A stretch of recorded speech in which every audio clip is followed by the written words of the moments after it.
Jay, all I right. just I have know a you're short I on just have time. a Go ahead. quick Go for it. question because I've been seeing these. I don't know if this is true.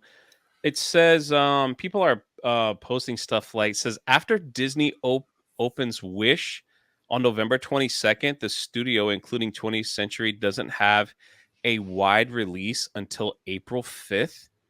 I Is think you're that right. correct?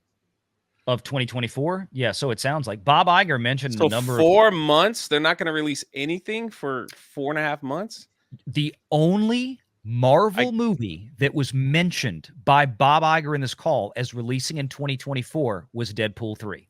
There was no other Marvel title mentioned for the I'm whole not year. even talking about Marvel. It's just like, Well, no, but I'm showing that that's how yeah. that's how dry it's going Oh to be. wow. And Yeah, Deadpool 3, I'm here to tell you, probably not coming out until the holidays next year. Yeah. Wow. Yeah.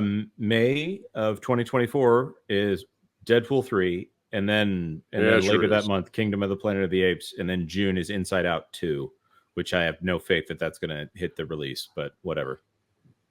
Yep. Boy, they need that Avatar film quick. There ain't no quick when it comes to Avatar, Jay. They need that He Avatar doesn't do 3. quick. He doesn't do Well, but- quick. Here's the thing, though, as like he mentioned on the call, well, Avatar 2 was one of the biggest. I'm like, yeah, but look, we're talking about Disney core property, right? Bob Iger likes to talk about Disney core, the content, the core. We don't want to license out the core stuff to other people. And Avatar is the core. They don't own it. It's James Cameron. Disney Yeah. gets revenues from the distribution of it, but they're not making it. Disney And is not the person collecting the largest share of the revenues from those films. James don't Cameron forget the is. lawsuit. Don't forget the lawsuit from the people who financed it, who were saying they were cheated in the deal. Right. Yep. TSG. Yep. Yeah. Yeah, And- because and of the one whole more thing, reason- that's why it was on HBO Max and Disney Plus. One more reason that this entire thing is total bumpkus, in my opinion. Disney comes out and says, we expect lower Q1 streaming revenues for next year. Then magically, they're projecting it's going to pop back up. All right, now let's play this out because it's attached to what you guys are discussing. There's nothing coming out next year theatrically, right? Mhm. Guess what? There's probably not much coming out streaming-wise either because it's also tied to Hollywood. And if you don't have people working, well, and you don't, then you can't be putting out very many streaming shows other than what you've already got in the can going through VFX. Mhm. You definitely also don't have the theatrical releases then to pull over to Disney Plus after they finish their run.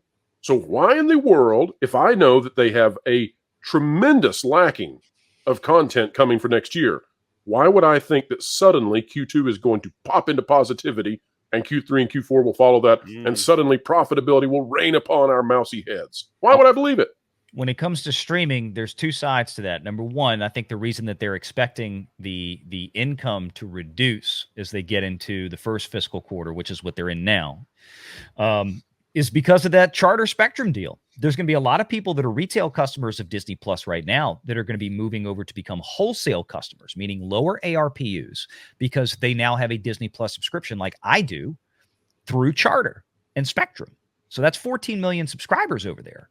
Now, How many of those are Disney Plus subscribers who are dropping their Disney that's, Plus that's subscription? the question. That's the And issue. did they That's get number counted one. twice in the quarterly numbers? Yeah, and then number two, the other side of this is how much is Disney going to get to profitability because they're absolutely going to slash the amount of content that they produce and cut the budgets of the things they still are. We were talking about this the other day. We're about to get the cheapest MCU film we've ever heard of with Blade. They're talking about like $80 to $85 million production budget for this, under $100 million. When's the last time we had an MCU film going to theaters with a budget like that in the history of never? Never. So Never. that's how they're getting around it. This is not going to be like all of a sudden they're going to have this massive upscaling of revenues on the top line.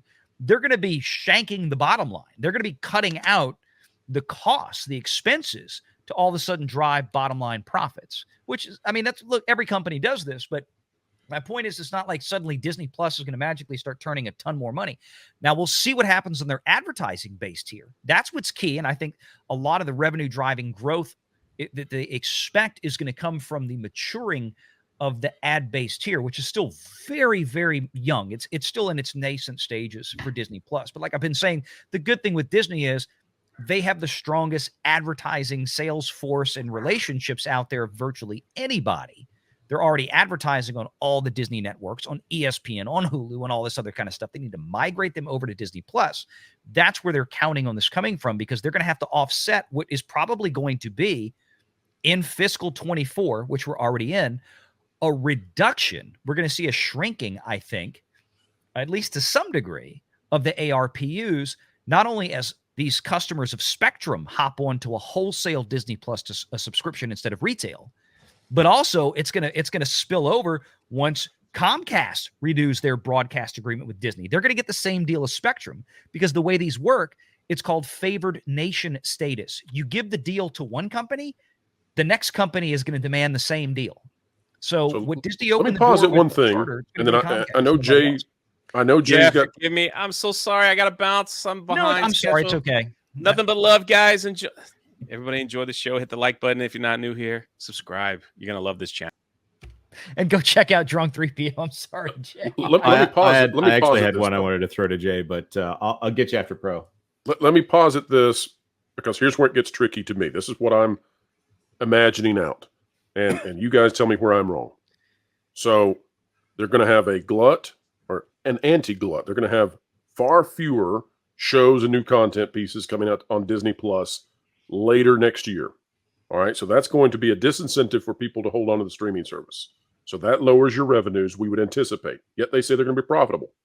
Simultaneous to that, we would anticipate that the Hollywood strike would end at some point in 2024. Okay? Now, when that happens, they have to play catch up. Not only do they have to play catch up in creating content, but they also, I would assume, and Lou, you correct me if I'm wrong, they're going to have to expend more than usual, because they've got to bring back all of those set pieces. They've got to bring them back out of storage. This is way more expensive than just starting something new. So, Lou, am I wrong there that we could see those lines go in the opposite directions of what a company would want to reach profitability? Well, that was the first thing I was thinking, is once they start, big money has got to go out for all the other ancillary things you need to actually start turning film through the camera or digital, whatever. Money they haven't been spending for the last 6 months or more. How many people have they laid off, even in supervisory roles in, say, the staff shop or the wood shop or the whatever on the lot, have said, well, we're going to take 6 months and we'll see you when the strike is back. Those guys are going to want more money too, because they've lost money. Yep. There's one more thing that I want to point out before I have to run. I'm hoping to be back after I go take care of some things. I'm going to church, unlike you heathens here. How dare you, They Jonas? confirmed that they have actually laid off 8,000 employees. They've been gaming around that 7,000 number for a year now, and they've pretended like the number was 7,000, and they just kind of let it slip. The rookie let it slip that it was actually 8,000 and maybe more coming. Not a lot more, but still more. So, well, they use slippery terminology, Jonas, and always pay attention when they use the slippery terminology, because they didn't tell us how many more jobs are going to be cut. And so then that puts us into the realm of subjectivity. So what is a little bit to them? You know, is another 2,000 where they hit 10,000 total? Is that a little bit because it's not quite up to the level they've been firing in the past 12 months? Well, we don't know. We don't know what a little bit means. We don't know what they're playing with here. Make sure you're subscribed to Valiant Renegade and join us every Sunday at 6 p.m. Eastern for the live show.